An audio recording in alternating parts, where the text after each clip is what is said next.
안녕하세요. 2017년 사기암 진단 후 죽는 날까지 항암을 하라는 의사 선생님의 소견에 병원 치료를 포기하고 자연치유와 대체요법으로 지금까지 잘 살고 있는 지혜와 성실입니다. 추석 연휴 잘 보내셨어요? 올해는 코로나 때문에 고향 가는 길이 약 4분의 1로 줄었다네요.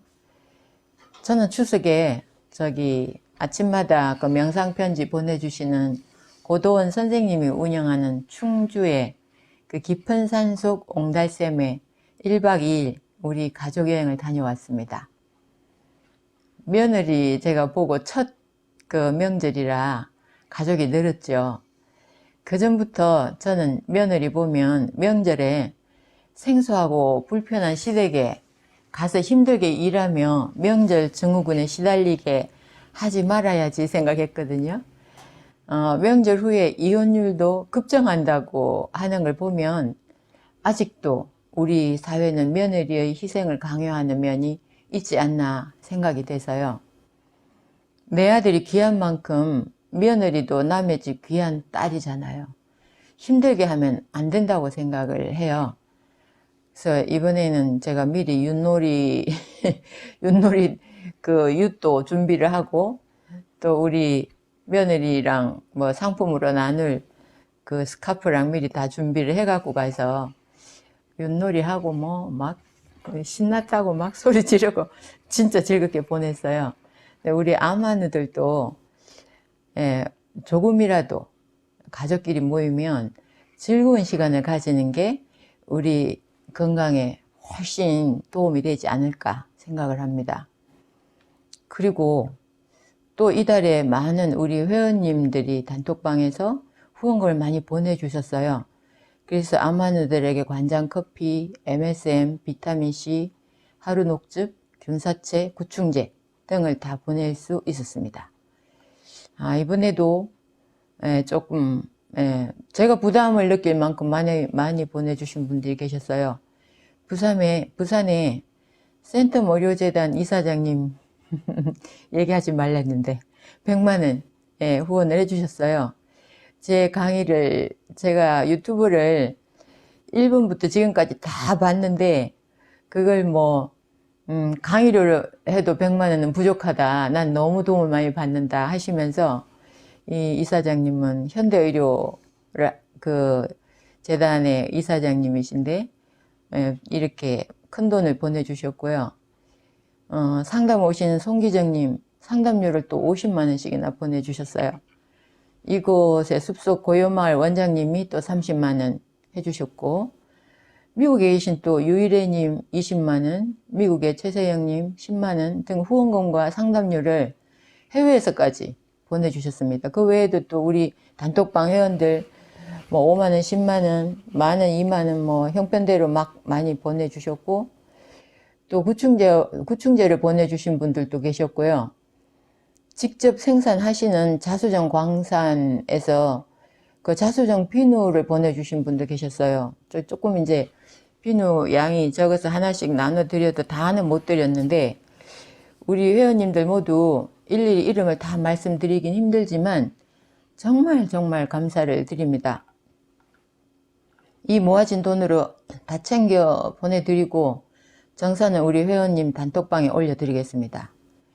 후원을 해달라는 분들이 더 많이 계신데도 이 부분을 제가 마음대로 결정을 하기가 힘들어서 암환우 중 국가기초수급자 증명서를 제출하는 분에 한해서 한해서로 기준을 정해 놨습니다. 그래서 좀 섭섭하신 분들도 계실 거예요. 또 기초수급을 못 받지만 더 어려운 분들도 계실 거예요. 근데 그렇다고 해서 제가 일일이 막 방문을 해서 상황을 파악할 수도 없는 부분이고, 어쩔 수 없이 그 기초수급을 증명서 제출하는 분에 한해서니까 뭐 섭섭하신 분들도 계시리라고 생각을 해요. 이 부분에 대해서 양해를 부탁드립니다.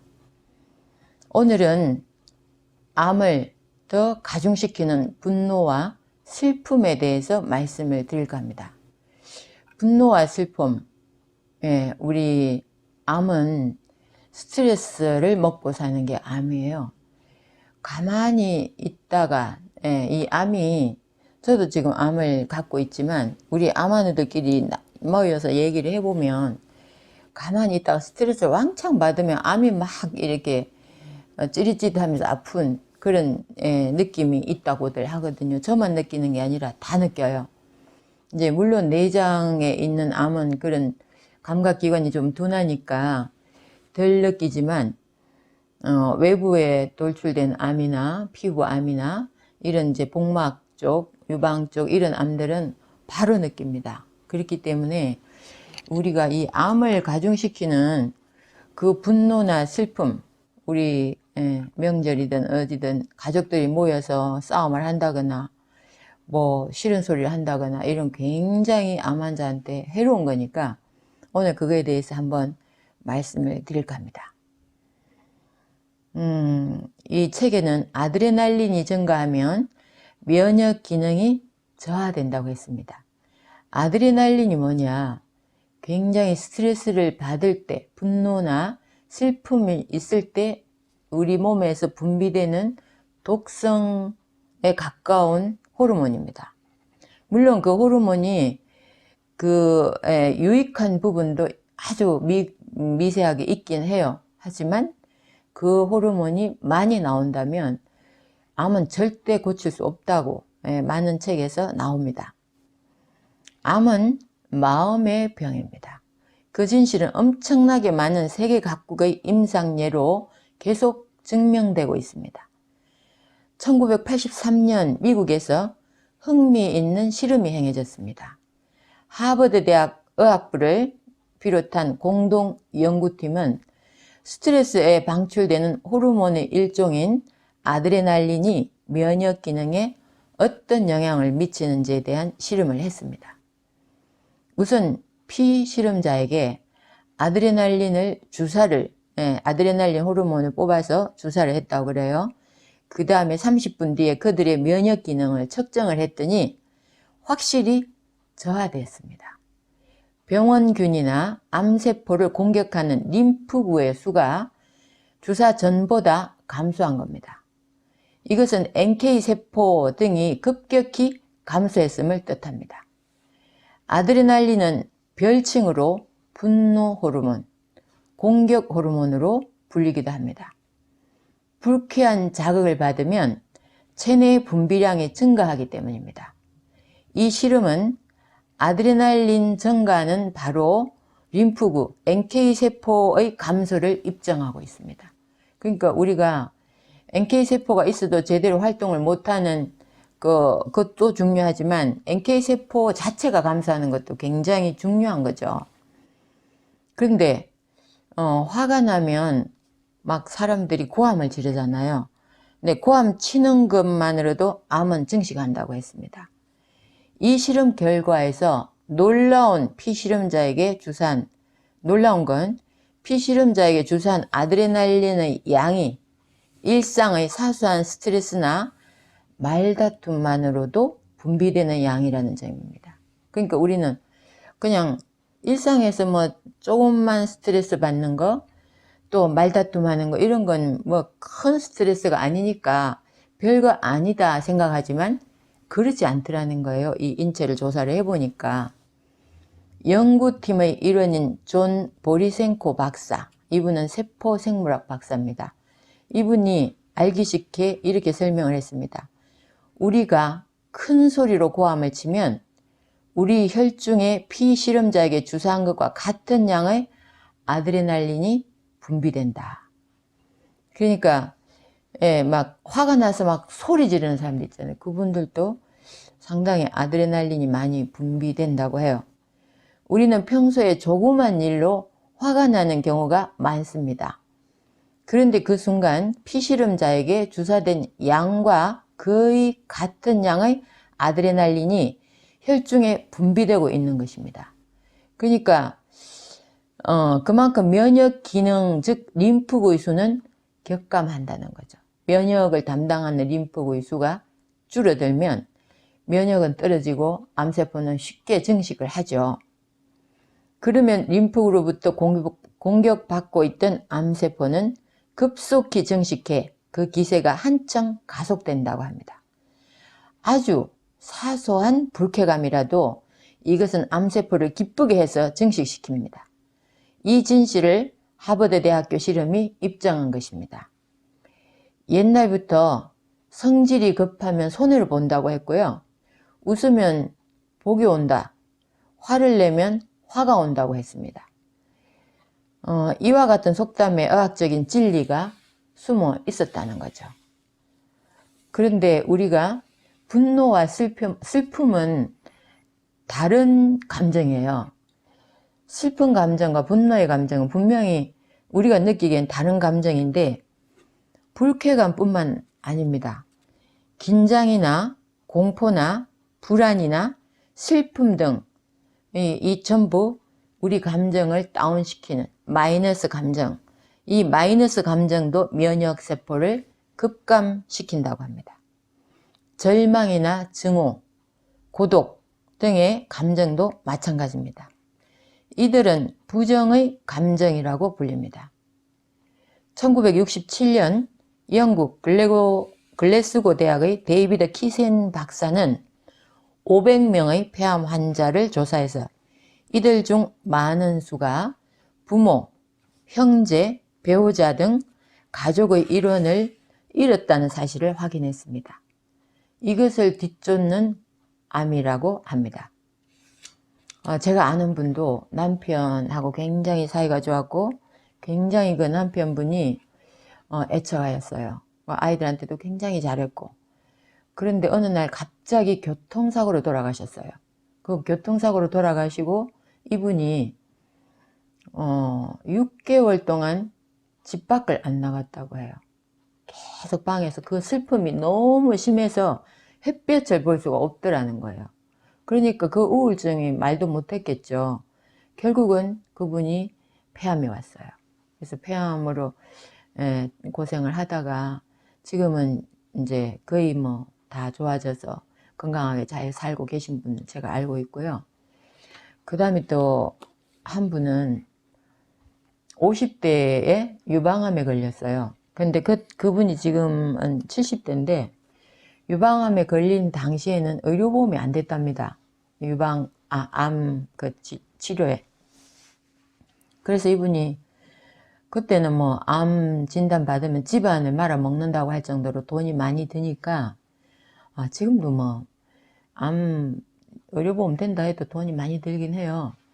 근데 이제 이분이 그래서 치료를 못했다는 거예요. 아예 못하고 암이 있으니까 이제 민간요법만 하고 뭐 나름대로 또 좋은 걸 먹느라고 노력은 했겠죠. 아무것도 안 하진 않았겠지만 병원 치료를 못했다고 해요.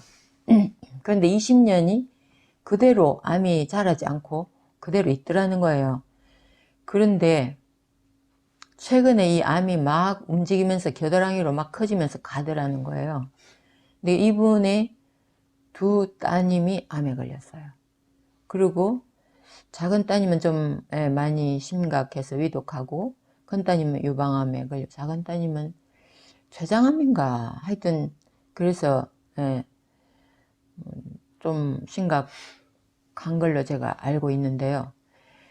그렇게 이제 평온하게 있던 암이 20년을 평온하게 있었단 말이에요. 그런데 20년 뒤에 이게 막 겨드랑이로 뻗어나가면서 엄마까지 정말 심각한 상태가 됐다고 하는 건 이 스트레스가 암을 얼마나 움직이는지 단적으로 알 수가 있잖아요. 많은 암 환자들이 발병 시에 슬픔, 쓸쓸함과 같은 정신 상태에 있었다는 것은 많은 연구자들이 지적하고 있는 부분입니다. 데이비드 키센 박사에 의하면 그 폐암 환자들도 원래 감정 처리가 서툴고 유아기에 불행한 경험을 한 경우가 많았다고 합니다. 또한 연구자들이 암에 걸리기 쉬운 성격으로 꼽고 있는 것은 성실한 사람, 완벽주의자, 노력형인 사람, 그리고 완고한 사람, 이런 분들이 암에 걸리기 쉽다고 했고요. 잘 웃지 않는 성격, 또 그보다 잘 웃지 못하는 성격에서 암에 걸리기 쉽다고 했습니다. 다시 말해서 스트레스 등 마이너스 감정을 처리하는 능력이 서툰 타입입니다. 문득 머리에 떠오르는 것은 보기 딱할 정도로 성실하고 진지한 캐릭터, 융통성이 없는 인간상입니다. 제가 이 내용을 보면 저하고 너무 많이 닮아 있어요. 제가 정말 융통성이 없고 우리 아들이 농담을 하면 너무 진지하게 받아들이니까 농담을 농담으로 빨리 캐치를 못하고 진지하게 받아들이니까 우리 아들이 엄마한테는 농담을 못하겠다. 엄마 진지 잡섰어요. 이렇게 얘기를 해요. 그러니까 저 역시도 이 웃음이 좀 서투르고 그 부정적인 감정을 처리하는 방법 이런 걸 잘 몰랐지 않았나. 그래서 이 성격도 이렇게 밝게 환하게 웃는 그런 성격, 그런 게 되지 못하는 사람들이 암에 쉽게 노출되지 않나 그런 생각을 합니다. 근데 불쾌함도 암으로, 또 유쾌함은 건강으로 이어진다고 합니다. 우리가 하루 종일 이 감정이 올라갔다 내려갔다 하죠. 그럼 불쾌한 감정이 나에게 지금 와 있다 하면 빨리 그걸 유쾌한 감정으로 바꾸려는 의도, 그러니까 뭐 내 마음 속에 있는 내용을 주변 사람들은 알 수가 없죠. 그러면 그걸 빨리 유쾌한 감정으로 바꾸려는 나 스스로의 노력이 필요하다 그런 생각을 하는데요. 자율신경이란 우리의 일반적인 의지와는 상관없이 심장이나 호흡, 내장 등 모든 생명활동을 조절하는 신경계입니다. 자율신경에는 교감신경과 부교감신경 두 종류가 있는데, 교감신경은 낮 시간에 위로 올라갑니다. 근데 부교감신경은 밤 시간에 또 우위가 된다고 합니다. 그러니까 즉 활동을 담당하는 것이 교감신경계이고 휴식을 담당하는 것이 부교감신경계라고 할 수 있습니다. 일본의 유명한 아보 도오루 교수는 불쾌한 감정, 즉 분노나 슬픔으로 인한 교감신경이 우위가 되면 불쾌 호르몬, 이게 아드레날린이죠. 이 분비되어서 백혈구의 일종인 과립구가 급증해서 염증이나 암 등을 일으킨다고 지적하고 있습니다. 과잉 과립구는 활성산소에 의해 세포나 조직을 상처 입혀 류머티즘과 같은 자기 면역 질환이나 암 등을 일으킨다고 했습니다. 자가 면역 질환. 한편 유쾌한 감정, 웃거나 즐거움으로 부교감 신경이 우위가 되면 쾌감 호르몬, 이걸 베타 엔돌핀이라고 해요. 이게 분비돼서 림프구의 NK 세포가 급증하고 활성화되므로 해독작용이나 건강 상태로 이어진다고 합니다. 이처럼 불쾌한 감정의 메커니즘을 따르면 병이나 암에 이르게 되고, 유쾌한 감정을 따르면 자연 치유에 이르게 됩니다. 불쾌함은 불행으로, 쾌감은 행복으로 이어집니다. 그러니까 아드레날린이라는 그 호르몬은 외부에서 들어오는 적을 인지하는 시스템인데요. 동물에게 최고의 불행 상황은 적의 공격이라고 합니다. 적. 그러니까 물론 사람도 적이 공격하는 전쟁 같은 경우는 적의 공격을 당하겠죠. 근데 지금은 이제 전쟁 상황은 아니지만, 동물들은 사실 엄청 자연이 굉장히 평화로워 보이지만 내면에 들여다보면 천적으로 이루어진 모든 그 생명체는 먹이사슬로 이루어져 있죠. 지금 우리 그 산에 그 멧돼지가 엄청 많죠. 그 멧돼지가 지금 현재는 먹이사슬의 꼭대기에 있는 거예요. 사실은 멧돼지는 호랑이가 그 위에 있어야 돼요. 근데 호랑이가 지금 다 멸종되고 없는 상황이기 때문에 멧돼지를 많이 번식을 하는 거예요. 그런데 작은 물고기에서부터 개구리, 쥐, 다람쥐, 청설모, 그 위로 자꾸 올라가면 뱀, 뭐 거기서 또 올라가면 또 무슨 뭐 고라니도 있고 뭐 많죠. 산에는 삭도 있고 그래요. 삭은 굉장히 막 동물을 많이 잡아먹더라고요. 그러니까 이런 게 이제 동물에게 주는 최고의 불쾌 상황입니다. 적에게 공격당하고 달아나는 그런 순간. 근데 공격에 대해서는 도주 또는 공격 중 한 가지를 선택할 수밖에 없습니다. 그런데 이 두 가지 모두 반사적인 근육 활동이 요구됩니다. 따라서 적을 인식하면 교감신경이 긴장해 순식간에 체내 아드레날린이 분비됩니다. 아드레날린은 맹독 물질입니다. 이것으로 적의 존재를 내재화시켜 체내에 긴급 정보를 발동을 하거든요. 또한 이때는 혈관에 대량의 혈액이 주입되기 때문에 맥박과 혈압이 급상승하고 근육에는 대량의 산소가 공급됩니다. 한편 소화활동은 급격히 저하되고 위나 장에서 대량의 혈액이 근육으로 막 이동하기 때문에 마치 적의 습격에 준비하는 국가 총동원 체계를 연상하게 하죠. 강도나 도둑 같은 진짜 적이라면 오히려 간단하겠지만 인간은 싫은 사람이나 불쾌한 현상도 적이라고 간주하고 반응을 한다고 해요. 그러니까 우리가 전쟁 중에 있는 적만 적이 아니에요. 우리 일상생활에서 우리 인체가 싫은 사람을 보는 것만으로도 아드레날린이 분비되는 거예요. 그래서 싫으면 막 너무 막 명절에도 막 못된 시어머니 있잖아요. 못된 동서도 있어요. 그럼 안 가버리면 돼요. 가지 마세요. 저는 그렇게 생각해요. 그거는 안 가도 된다고. 그러니까 차라리 이게 마음 편하게 사시는 게 훨씬 좋습니다. 서로 좋은 거예요. 그건 안 보면. 이것이 스트레스 정보가 되어서 비슷한 반응이 체내에서 일어납니다. 즉 스트레스 반응인데요. 스트레스로 교감신경은 긴장 상태가 되어 부신, 이 부신이라는 건 좌우의 콩팥 위에 있는 내분비샘에 신호를 보냅니다. 그러면 부신 피질은 아드레날린을 분비하고 인체는 전투 모드로 돌입을 합니다. 도주도 공격도 아닌 스트레스.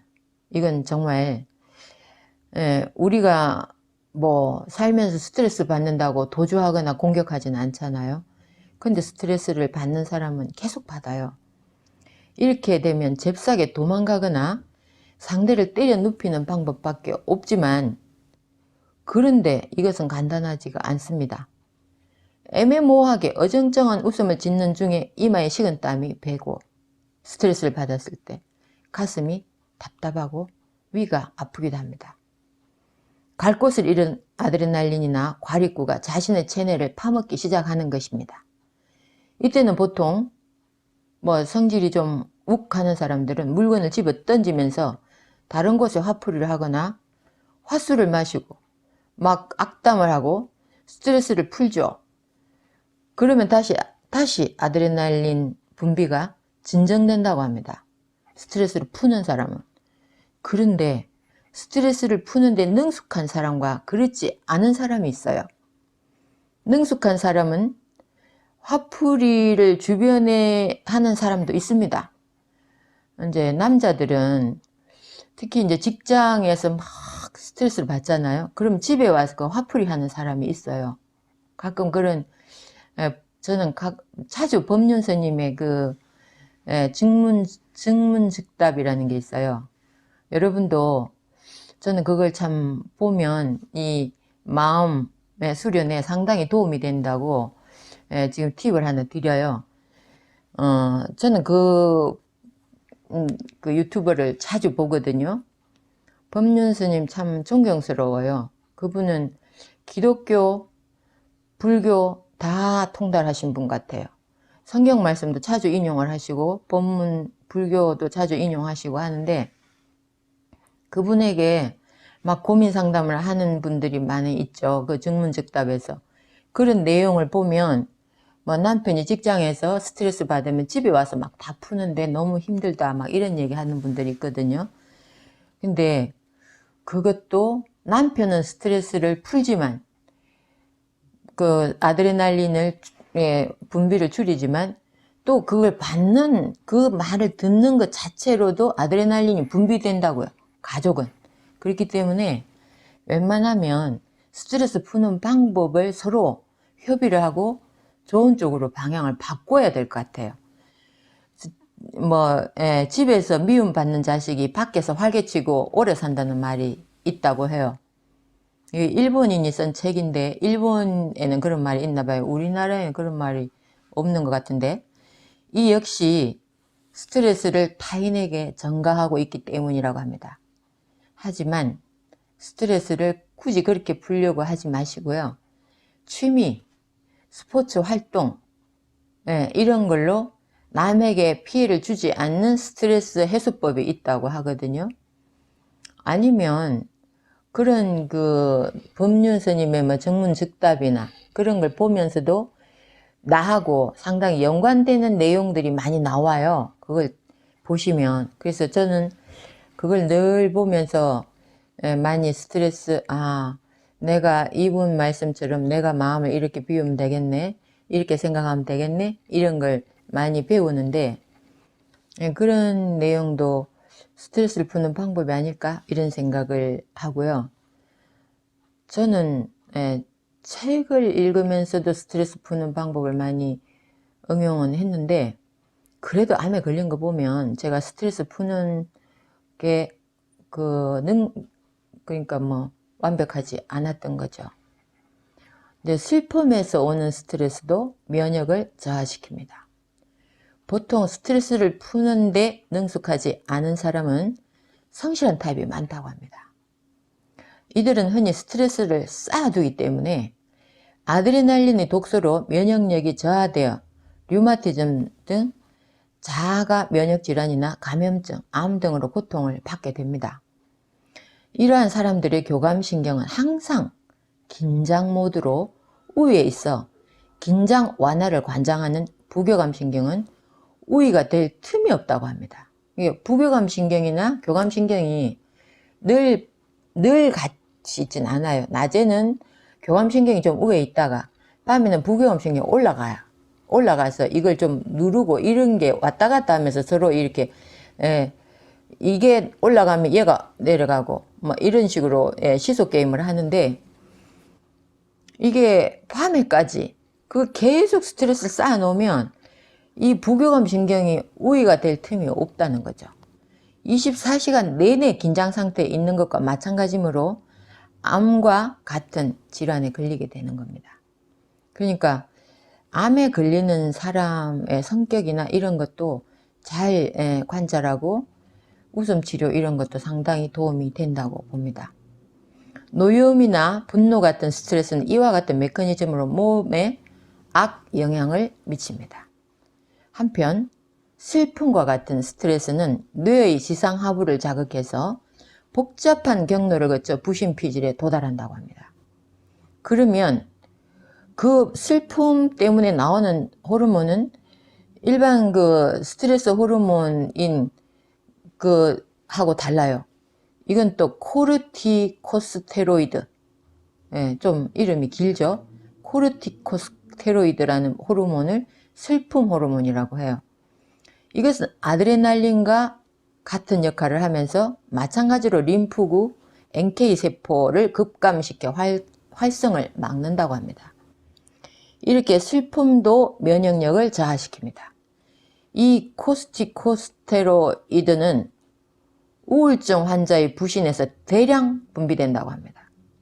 좌절이나 고독감 때문에 우울한 상태이거나 사랑하는 사람과의 사별을 경험했거나 슬픔에 젖어 있는 사람들은 부신피질에서 대량의 코르티코스테로이드가 분비되어 면역력이 떨어진다고 했습니다. 근데 마더 테레사 효과라는 게 있습니다. 이것이 마음의 병을 치유한다고 하죠. 그러니까 우리가 이게 뭐 무조건 뭐 그런 면역력이 떨어지는 것만 있는 게 아니라 그게 돌파구도 있다는 거예요. 희망도 있습니다. 가와다케 후미오라는 분이 이렇게 강조합니다. 반대로 면역 기능은 사소한 것으로도 높아지기도 한다고. 예, 우리는 면역 기능을 지금까지 이런 별로 불쾌한 그 감정 때문에 나오는 그 호르몬이 면역을 떨어뜨리지만 우리가 생각지 않은 아주 사소한 걸로 면역 기능을 올리기도 한다고 하거든요. 그 한 예가 마더 테레사 효과입니다. 빈민 구제에 인생을 바친 이 헌신적인 성녀의 모습이 담긴 영화를 피실험자들에게 보여줬더니 면역 기능이 다 상승하더라는 거예요. 이 독특한 실험을 실시하고 그 놀라운 효과에 마더 테레사 효과라는 이름을 붙인 것은 마크 레란드 박사입니다. 그는 그 다음에 피실험자에게 자신이 누군가에게 사랑을 받았을 때, 그리고 자신이 누군가를 깊이 사랑했을 때를 깊이 생각해 보도록 했습니다. 그러자 역시 영화를 봤을 때와 마찬가지로 면역 기능이 확실히 향상이 되더라는 거예요. 그래서 사랑은 어떤 것도 이긴다는 말을 흔히 합니다. 사실 이 말은 대부분 달콤하고 낭만적인 문학적 몽상으로 이해되고 있습니다. 하지만 이것은 생리학적, 면역학적으로도 입증된 부동의 진리라고 합니다. 가와다케 후미오 씨는 암이 내게 행복을 주었다 라는 책에서 이렇게 말합니다. 마음은 면역력을 약하게 해서 암을 급속히 증식시키기도 하지만 어떤 때는 정반대로 면역 기능을 강하게 할 때도 있다. 즉 마음은 면역 기능을 매개로 우리의 몸 상태를 실제로 바꿀 수도 있습니다. 그렇기 때문에 저는 제가 명절에도 즐겁게 놀자, 우리 모여서 즐겁게 노는 시간. 그래 이번에 이제 모여갖고 그러면 이제 지금 코로나 때문에 뭐 외국에도 못 나가고 하니까 우리 큰 며느리, 이게 작은 아들도 이제 여친이 있어서 같이 갔는데 큰 며느리의 큰 며느리가 매달 돈을 회비를 걷어서 우리 다음에 몇 년씩 모아갖고 유람선 타고 놀러 다니고 몇 년씩 모아서 해보자 그런 얘기도 했거든요. 그러니까 사실 며느리들도 즐거우면 시어머니도 즐겁고 또 아들도 즐겁고 다 즐거운 거 아니에요? 그러니까 다 우리는 즐겁게 살면서 뭐 굳이 막 모여서 즐거우면 좋은데 즐겁지 않고 서로 눈치 봐야 되고 또 막 음식 하느라고 힘들어야 되고 그러면 힘들다면 안 모이는 게 낫지 않을까요? 저는 그렇게 생각을 하고요. 우리 아마누님들 오늘 미래에 내가 암이 나으면 뭐 이렇게 여행 갈 거야. 미래에 내가 몸 좋아지면 이렇게 할 거야. 우리가 오늘 어떻게 돈을 모아지면 뭘 할 거야. 오늘 열심히 일하고 다음에는 이렇게 할 거야. 그렇게 이게 우리 인생은 다음은 예측할 수가 없어요. 예. 제가 정말 제가 후원을 해드리는 아마노 한 분이 지난번에 제가 저걸 했을 때 고들빼 김치를 막 해갖고 여기서 나눠 먹으면서 유튜브에 올려드린 게 있어요. 근데 그 고들빼 김치가 그렇게 맛있어 보이더라는 거예요. 근데 그때 바로 전화를 주셨으면 좋았을 텐데 한참이 지났을 때 많이 그걸 보고 망설였나 봐요. 저한테 그 고들빼 김치를 자기한테 좀 팔면 안 되겠냐고 그래요. 근데 그날 고들빼 김치를 담궈서 모여있던 분들한테 조금씩 다 나눠드리고 저도 한 통을 갖고 있다가 또 아들 좀 갖다 주고 그리고 제가 이제 조금밖에 없어서 다 먹어 치운 다음에 이제 그 얘기를 들어갖고 아우 어떡해요. 제가 다음에 고들빼 김치 만들면 꼭 보내드릴게요. 그랬어요. 그리고는 이제 그 뒤에 또 고들빼 김치를 한 통을 담궜어요. 근데 이제 한 통을 고들빼기 생산하시는 분이 한 박스를 보내주셨길래 제가 그걸 이제 막 따듬으면서 아 이건 담아서 그분을 갖다 드려야 되겠다. 강북구에 사셨는데 갖다 드려야 되겠다 생각을 하고 막 예, 절궈놨는데 뒷날 아침에 담그려고 이제 막 건지는데 제 휴대폰에 부고가 딱 날아온 거예요. 거의 그분 이름이에요. 야, 그래서 제가 그날 막 눈물이 났어요.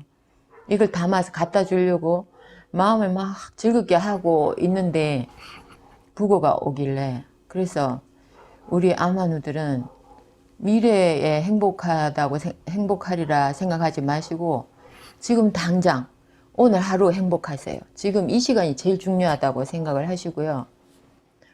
예, 지금 당장 가족하고 뭐 이렇게 내가 불편한 감정은 빨리 해소시키려고 노력하시고 지금 당장 행복한 게 물론 미래도 중요하지만 지금이 더 중요합니다. 감사합니다.